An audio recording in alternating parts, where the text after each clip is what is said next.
আসসালামু আলাইকুম। বাংলাদেশ বেতার সিলেট সংবাদ পড়ছি সুদীপ্তা দে টিনা। প্রধান উপদেষ্টা প্রফেসর মোহাম্মদ ইউনূস গতকাল যুক্তরাষ্ট্রের জাতিসংঘ সাধারণ পরিষদের ৮০তম অধিবেশনে ভাষণ দিয়েছেন। সেখানে তিনি ন্যায় বিচার সংস্কার এবং নতুন করে আন্তর্জাতিক সংহতির জন্য এক শক্তিশালী আহ্বান জানিয়েছেন। প্রধান উপদেষ্টা সাধারণ পরিষদের সভাপতি ও সকল সদস্য রাষ্ট্রকে জাতিসংঘ সনদের ৮০তম বার্ষিকীতে অভিনন্দন জানান। তিনি জাতিসংঘের ঐতিহাসিক সাফল্যের প্রশংসা করেন, তবে একই সঙ্গে বহুপাক্ষিকতা আরও শক্তিশালী করতে এবং উন্নয়নশীল দেশগুলোর কণ্ঠস্বর নিশ্চিত করতে সংস্কারের জরুরি প্রয়োজনীয়তার ওপর জোর দেন। ২০২৪ সালের জুলাই গণঅভ্যুত্থানের পর বাংলাদেশ রূপান্তরের কথা তুলে ধরে প্রফেসর ইউনূস বলেন, গণতন্ত্র পুনরুদ্ধার ও সংস্কার প্রক্রিয়াকে অনুপ্রাণিত করতে যুব সমাজ ছিল মুখ্য চালিকা শক্তি, যা বর্তমানে জুলাই ঘোষণাপত্র প্রাতিষ্ঠানিকভাবে প্রতিষ্ঠিত হয়েছে। তিনি জবাবদিহিতামূলক প্রতিষ্ঠান গড়ে তোলা, অবাধ নির্বাচনের প্রস্তুতি এবং স্বচ্ছতা, স্থিতিশীলতা ও বিনিয়োগের জন্য বিস্তৃত অর্থনৈতিক ও শাসন সংস্কারের অগ্রগতির ওপর আলোকপাত করেন। মানবাধিকার সুরক্ষায় বাংলাদেশের দৃঢ় প্রতিশ্রুতির কথা উল্লেখ করে তিনি বলেন, দেশটি বিভিন্ন আন্তর্জাতিক কনভেনশনে যোগ দিয়েছে, জাতিসংঘ মানবাধিকার দপ্তরের সঙ্গে সহযোগিতা করেছে এবং অতীতের অপব্যবহার ঠেকাতে ব্যবস্থা নিয়েছে। তিনি সদস্য রাষ্ট্রগুলোর দৃষ্টি আকর্ষণ করেন আসন্ন রোহিঙ্গা বিষয়ক উচ্চ পর্যায়ের সম্মেলনের দিকে, যা অনুষ্ঠিত হবে ৩০ সেপ্টেম্বর। তিনি বিশ্ব সম্প্রদায়কে রোহিঙ্গাদের প্রতি আরও সমর্থন দেওয়ার আহ্বান জানান। তিনি ইসরায়েলি গণহত্যার তীব্র নিন্দা জানিয়ে গাজায় সহিংসতা বন্ধে অবিলম্বে আন্তর্জাতিক পদক্ষেপ নেওয়ার আহ্বান জানান। একই সঙ্গে তিনি দুই রাষ্ট্র সমাধানের প্রতি বাংলাদেশের অবিচল সমর্থন পুনর্ব্যক্ত করেন।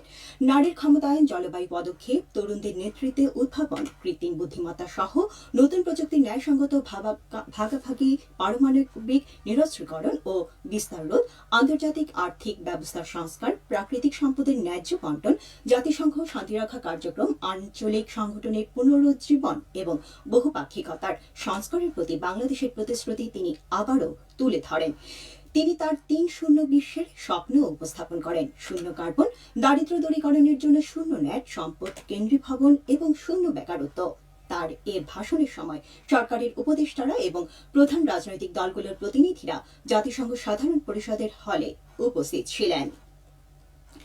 টেকসই উন্নয়নে পর্যটন এই প্রতিপাদ্যকে সামনে রেখে সারা দেশের মতো সিলেটেও আজ পালিত হচ্ছে বিশ্ব পর্যটন দিবস। ১৯৮০ সাল থেকে বিশ্বব্যাপী দিবসটি যথাযথ মর্যাদায় উদযাপিত হয়ে আসছে। দিবসটি উপলক্ষে বাংলাদেশেও নানা কর্মসূচি হাতে নেওয়া হয়েছে। সিলেটে জেলা প্রশাসনের উদ্যোগে সাইকেল র্যালি, পরিষ্কার পরিচ্ছন্নতা অভিযান, বর্ণাঢ্য শোভাযাত্রা, আলোচনা সভা, চিত্রাঙ্কন প্রতিযোগিতা এবং সাংস্কৃতিক অনুষ্ঠানের আয়োজন করা হয়। এছাড়া কিনব্রিজ সংলগ্ন এলাকায় আয়োজন করা হয় পর্যটন প্রদর্শনী ও প্রামাণ্যচিত্র প্রদর্শন। সিলেট জেলা প্রশাসক মোহাম্মদ সারোয়ার আলম আজ নিজেই ঝাড়ু হাতে শহরের রাস্তা পরিষ্কার করার কাজ শুরু করেন। তিনি শুধু নির্দেশনা দেননি, বরং নিজ হাতে ময়লা পরিষ্কার করে সকলকে জানালেন, এই শহর আমাদের সবার, পরিচ্ছন্নতা শুরু হোক নিজের কাছ থেকেই। সিলেট সিটি কর্পোরেশনের বর্জ্য ব্যবস্থাপনা বিভাগের সহযোগিতায় সকালে সার্কিট হাউসের সামনে থেকে জালালাবাদ পার্ক ও কিনব্রিজ পর্যন্ত এলাকা পরিচ্ছন্ন করা হয়। এ সময় জেলা প্রশাসক নিজেই ঝাড়ু হাতে পরিচ্ছন্ন অভিযান পরিচালনা করেন। সঙ্গে ছিলেন জেলা প্রশাসনের অন্যান্য কর্মকর্তা এবং সামাজিক সংগঠন ক্লিন বিডির সদস্যরা। জেলা প্রশাসক বলেন, পরিচ্ছন্ন ও সুন্দর সিলেট গড়ে তোলার দায়িত্ব আমাদের সবার। হকার মুক্ত, আবর্জনা মুক্ত, সুন্দর সড়ক আর ব্রিজ আমাদের শহরের গর্ব হবে। শহরের মানুষ যদি ছোট ছোট অভ্যাস পরিবর্তন করে, নিজে জায়গা পরিচ্ছন্ন রাখে, তবে শহরও স্বাভাবিকভাবে পরিচ্ছন্ন থাকবে।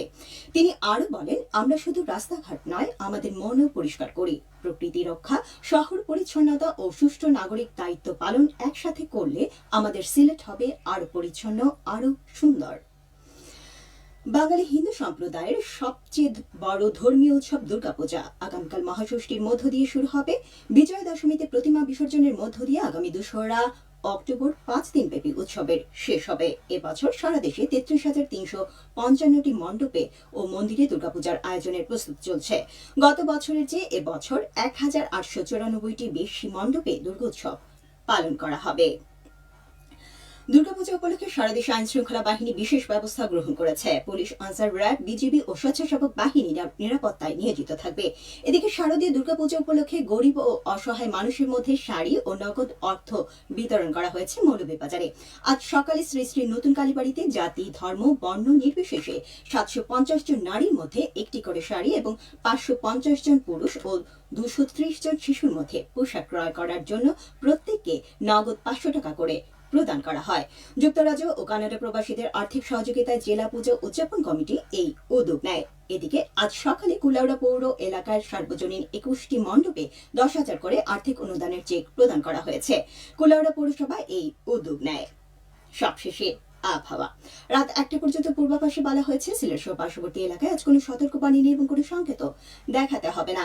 আজ সিলেটে সূর্যোদয় হয়েছে 5টা 43 মিনিটে এবং সূর্য অস্ত যাবে 5টা 45 মিনিটে। সংবাদ শেষ হলো। আমাদের পরবর্তী স্থানীয় সংবাদ প্রচারিত হবে সন্ধ্যা 7টায়।